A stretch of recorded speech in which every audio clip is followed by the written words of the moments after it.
Hello and welcome. For today's video, we're going to be giving you a first glimpse at the Li Auto L8. Now, we've already covered the full-size version of this platform, the Li Auto L9, extensively here on the channel, and we were very impressed by the amount of technology and features that it offered for around $70,000 US.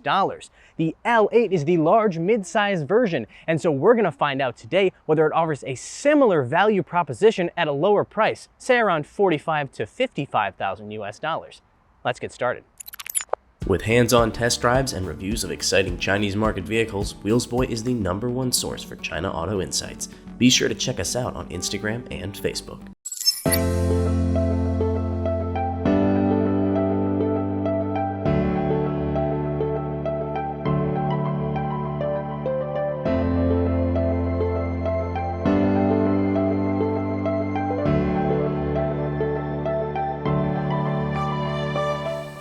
I have to admit that upon arriving at today's venue and seeing all the cars lined up together, my first thought was, okay, I see a bunch of Li Auto L9s, but where are the L8s? That's because the two cars are remarkably similar when it comes to their exterior design. I understand that you need to build a brand identity and everything, and that's based on a shared design language, but I think it's possible they went a little bit too far this time. Thing is, Li Auto says this is on purpose, and it lines up with their vision of what the future of car sales will be. Basically, they want to turn all their models into iPhones. It goes like this. At the top of the iPhone order, you have the iPhone Max Pro. That's the Li Auto L9. Underneath that, you have the iPhone Pro. That's the Li Auto L8. Then you have the regular iPhone, the unreleased 5-seat version of this called the L7.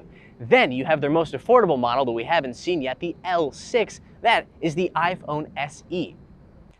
It's difficult to talk about this car without talking about what many people consider to be one of its most direct competitors, the XPeng G9. Now, there are some obvious differences between this car and the G9, starting with the fact that that's a pure EV and this is an extended range EV. There's also the fact that this is a 3-row SUV and that is a 2-row SUV. However, they do have some big similarities, starting with the fact that they look very similar, and the inside and the outside, and they're around the same size as well. But whatever we may think about how direct a comparison they may be and how maybe the future L7 would be an even better comparison, we do know that the two companies definitely realize that they're going to be going head-to-head based on the news we've had in the last month or so. You see, around the middle of September, the G9 officially hit the market. The very next day, months ahead of schedule, Li announced the information about the L8, including its ridiculous list of standard features. That, I don't think, was a coincidence. Perhaps even less of a coincidence is the fact that XPeng then saw a considerable number of people asking for a refund on their deposits on the G9. The day after that, the XPeng G9 dropped in price, at least for some trim levels.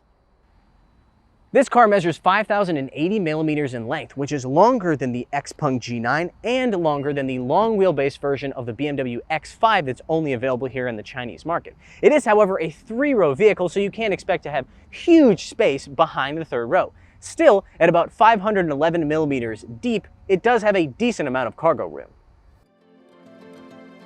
The L8 has a nearly identical powertrain to the L9, which means it uses a 1.5-liter turbo 4-cylinder generator that powers front and rear-mounted electric motors, making a total of 330 kilowatts and 620 newton-meters of torque, or 445 horsepower and 460 pound-feet. The only difference is the use of a 42.8 kilowatt-hour battery pack instead of the 44.5 of the L9. That means it delivers an ever so slightly shorter pure EV range of 168 kilometers on the WLTC cycle. It also uses the same air suspension with double wishbones up front and 5-link in the rear.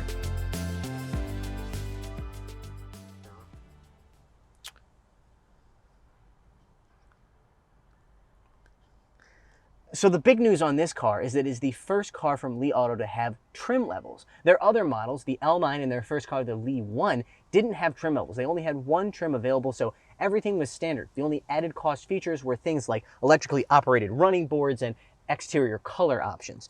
This car has two different trim levels. There is Pro and Max. Now, before we get into the differences between those, let's talk about what is standard on all versions of the L8. I have it written down here because there's too many things. And that includes the 13.25-inch HUD, that's heads-up display here, as well as this maybe 6-inch or so small LCD touchscreen on top of the steering wheel. There is no instrument cluster in this car. Your driving information is split between these two things, just like in the L9.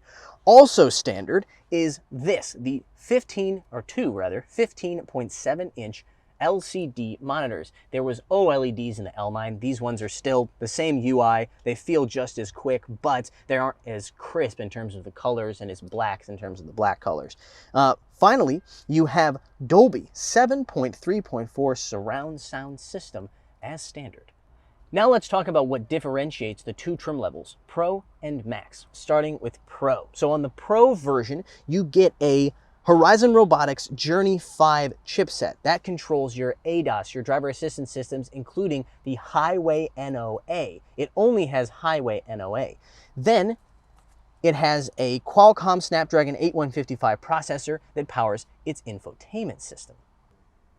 All versions of this car, as I mentioned, have Dolby Atmos, that 7.3.4 surround sound system that's 1960 watts, but the Pro and the Max have one small difference, which is, in addition to the Max getting this big screen, it also gets 2 extra speakers here. However, if you choose to get the Pro version, you get a larger sunroof in place of this screen. If you choose to upgrade to the Max, you do have some meaningful changes, starting with the fact that you go from that single Horizon Robotics J5 chip up to 2 NVIDIA Orin X chips that control the ADAS. Basically what that means is, in addition to having NOA on the highway when this car hits the market, in future there is room for you to expand to other semi-autonomous driving features, including inside the city. That's because it also includes a LiDAR unit on the Max version, but not on the Pro.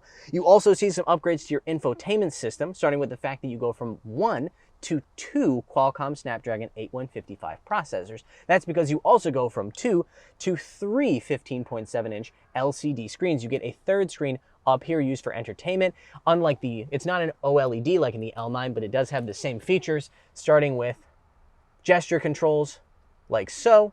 You also have the same voice and gesture control combination that is available in the Li Auto L9, meaning I can do things like this. 理想同学你说，把这个打开。2排左车窗正在降下。理想同学来了，把这个关闭。正在关闭后遮阳帘，注意哦。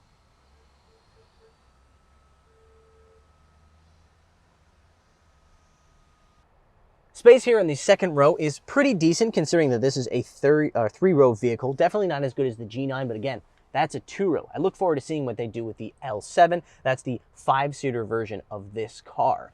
Down here between the seats, you have a storage compartment as well as controls for your air conditioning. It's worth noting the L9 has a refrigerator here, but of course they've got to take some things out of there to justify the higher price of the L9. If we go into the back seat,